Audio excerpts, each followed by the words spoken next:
Hola, María Victoria, ¿cómo le va?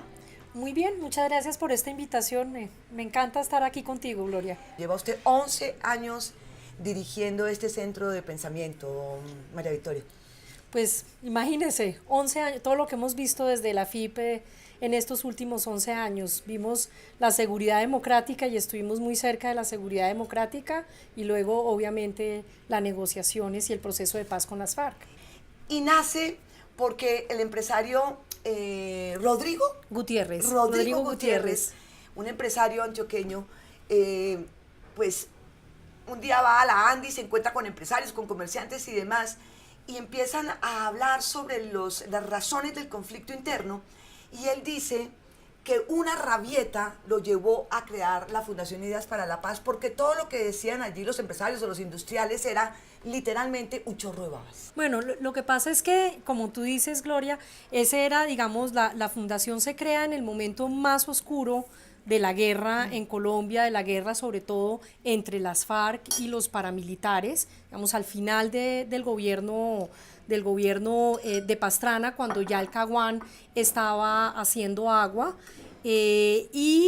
Rodrigo y otro grupo de empresarios, entre otras el mismo Hernán Echavarría. Rodrigo fue durante muchos años presidente de la organización Corona y luego creó la Fundación Corona, en fin. Y él en ese momento pues pensó que el sector empresarial no estaba entendiendo suficientemente bien cuál era el problema del conflicto en Colombia, cuáles eran las razones de este conflicto y sobre todo cómo se podía superar este conflicto y modernizar a Colombia. Él tenía muy amarrada la idea de que superar el conflicto en Colombia hacía parte de un proceso de modernización del país. Hubo también un grupo de intelectuales que estaban pensando en Colombia y en la importancia de que el sector empresarial tuviera un mejor entendimiento de qué era lo que estaba pasando y Porque cómo superarlo. se quejaba también el fundador de que debía haber empezado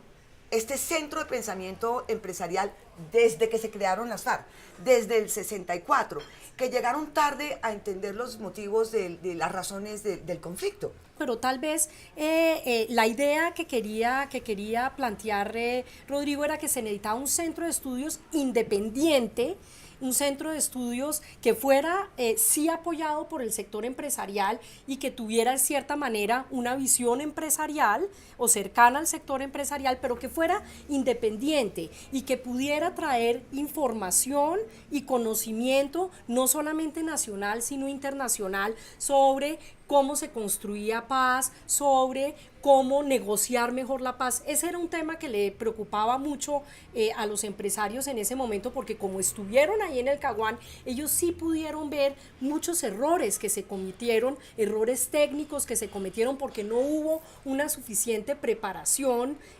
para hacer esa negociación. Algo que fue completamente distinto en esta negociación que se hizo en La Habana. Recoger todos los errores Sí, cometidos aprendizajes. en el gobierno de Pastrana, pero además un aporte importantísimo del empresariado fue que el Sergio Jaramillo, el excomisionado de paz, fue su predecesor aquí en Fundación Ideas para la Paz, que yo creo que era, que uno puede decir, y el aporte concreto de la Fundación Ideas para la Paz a todo este proceso de paz en La Habana que llevó al acuerdo de paz, empieza por Sergio Jaramillo al frente de la negociación. Digamos que él ha dicho en algunos momentos que sí, digamos, ese espacio de tiempo que él tuvo en la fundación sí fue un espacio que le permitió como reflexionar sobre cuáles eran aquellas cosas que debía hacer el Estado colombiano para superar el conflicto. Una de ellas, por supuesto, era tener una estrategia de seguridad y de control del territorio que le permitiera al Estado colombiano, digamos, de cierta manera, sacar a las FARC y controlar el territorio, básicamente, que es algo que sucedió durante la seguridad democrática y con el Plan Patriota, y digamos, toda esta estrategia militar que sirvió para empujar a las FARC de su retaguardia retaguardia estratégica que los sacó de esa zona de confort en la que habían estado durante tantísimos años. Entonces, una vez eso estaba el terreno abonado para empezar la negociación de paz. Ya, para Sergio Jaramillo, lo más importante del acuerdo de paz es la paz territorial. Es decir, para poder llevar desarrollo, riqueza, productividad y empleo al campo, primero había que acabar la guerra.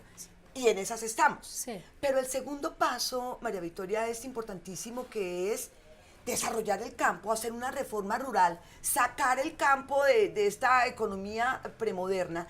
Y con la llegada del Centro Democrático hay dudas de que esto pueda seguir adelante y que se trunque la modernización de un sector tan importante del país.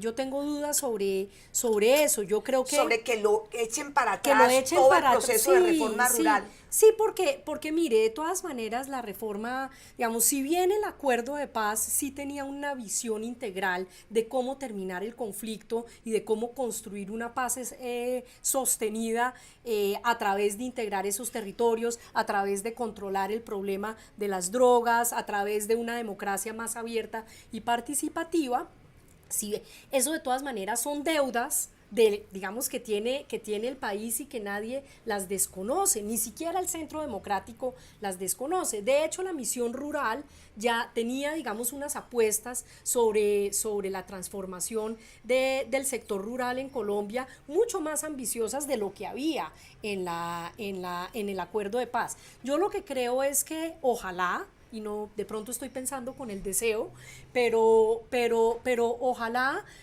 ahora que hay como este cambio de tercio en donde ojalá salgamos de esta visión como maniquea de que los que no están con la paz están en contra de la paz y que los que están en contra de la paz son todos los que no quieren ni que haya desarrollo rural ni que haya nada de eso, que salgamos de esa visión maniquea y polarizante alrededor de la paz, podamos volver a definir qué entendemos por construcción de paz los colombianos, empezando por terminar la tarea pendiente de integrar esos territorios y de llevar prosperidad a esos territorios, y eso solamente se va a lograr si tenemos un sector empresarial que de verdad se comprometa con esto. Me imagino que los empresarios de la fundación le apuestan a que se acabe esta polarización. Por supuesto que quieren que se acabe esta polarización y por supuesto lo que quieren es que haya más equidad y que haya, digamos, que cerremos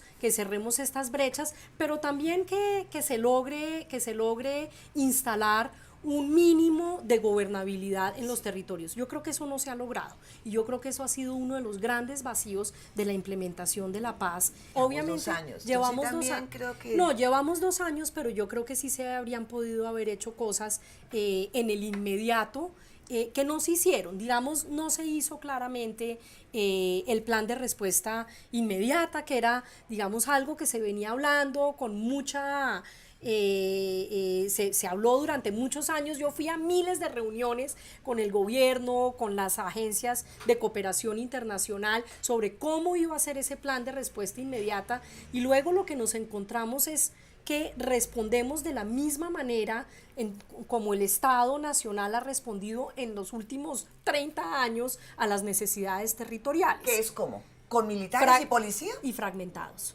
Y con una respuesta muy fragmentada. Entonces uno tenía, por decir algo, el plan de sustitución iba por acá, los PEDETs iban por acá. O sea, esa es una realidad que nosotros vemos, y no es una crítica al gobierno. No, es un problema es un problema del Estado colombiano, es un problema del Estado colombiano que este gobierno no logró resolver, y tiene usted razón, es que solo llevamos 2 años. Ojalá este nuevo gobierno, que tiene, digamos, al menos tiene una visión, o eso es lo que dice el presidente electo, de tratar de unificar a los colombianos, de ser el presidente de todos los colombianos, pueda lograr un despliegue mucho más eficaz del Estado en esas zonas de Colombia donde lo único que hay es ilegalidad y pobreza y víctimas y, bueno, toda clase de atrocidades.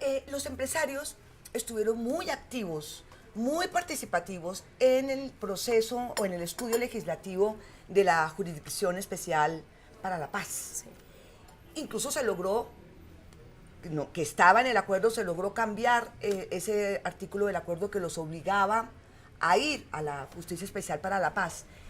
Pero lo más increíble es que estuvieron muy pendientes de la Justicia Especial para la Paz, pero despreocupados con la Comisión de la Verdad, donde se va a esclarecer la verdad y se va a hacer memoria de lo que pasó en el país. ¿A qué atribuye usted esto? Sí era una visión de que en la jurisdicción iba a haber una cacería de brujas. Ellos veían la jurisdicción como un sitio donde las FARC iba a tener un enorme control, o la izquierda o el comunismo, hablaban del comunismo, se referían al comunismo, iban a tener una enorme posibilidad de hacerle una cacería de brujas al sector. Entonces ellos veían esto como una enorme amenaza. Y creo que el no haber abordado adecuadamente ese miedo puede ser infundado, pero es el miedo de ellos. La gente, uno no puede, digamos, desconocer el miedo de los otros, y ellos tenían ese miedo de que ahí los iban a perseguir. No le pararon bolas a la Comisión de la Verdad, porque en realidad enfocaron todos sus esfuerzos en la Jurisdicción Especial de Paz, pero hoy en día están mirando la Comisión de la Verdad. ¿Y ha notado usted que están dispuestos, están en una buena actitud para ir a ser parte de las audiencias que va a convocar la Comisión de la Verdad? Porque la narrativa no sea solamente de las víctimas. Pero mira, están tan interesados en eso que hay distintos proyectos, hay varios proyectos en paralelo marchando ahorita, promovidos por los empresarios para ellos escribir su propia narrativa, ¿sí? Entonces eso sí está sucediendo. Lo que pasa es que son ellos escribiendo su propia narrativa, que me parece que está bien, y que dejen esta constancia, pero sí están, digamos, expectantes.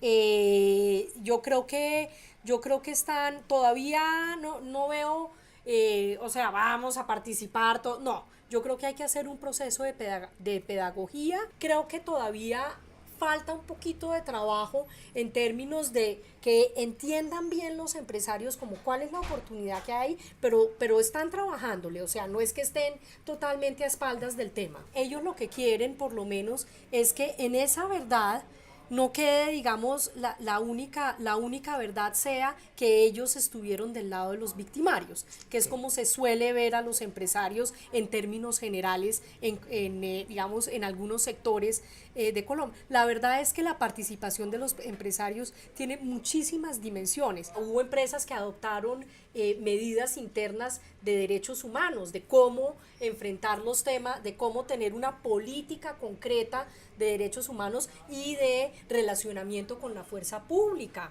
En fin, hubo muchas empresas que hicieron muchas cosas en este país para poder operar en medio del conflicto, que no es solamente ser víctimas o victimarios. Entonces, creo que ahí eso es lo que tiene que salir, y esa es la verdad que tiene que salir, y es todas las dimensiones de la participación del sector empresarial. Pues María Victoria, muchas gracias. Viene toda esta larga ruta del posconflicto, y estoy segura que los empresarios allí tienen un papel clave e importantísimo, y centros de pensamiento como los que usted dirige van a aportar muchísimo a toda esta explicación de la guerra, de la paz y el posconflicto. Muchas gracias. Muchas gracias por esta invitación, me encantó haber conversado contigo.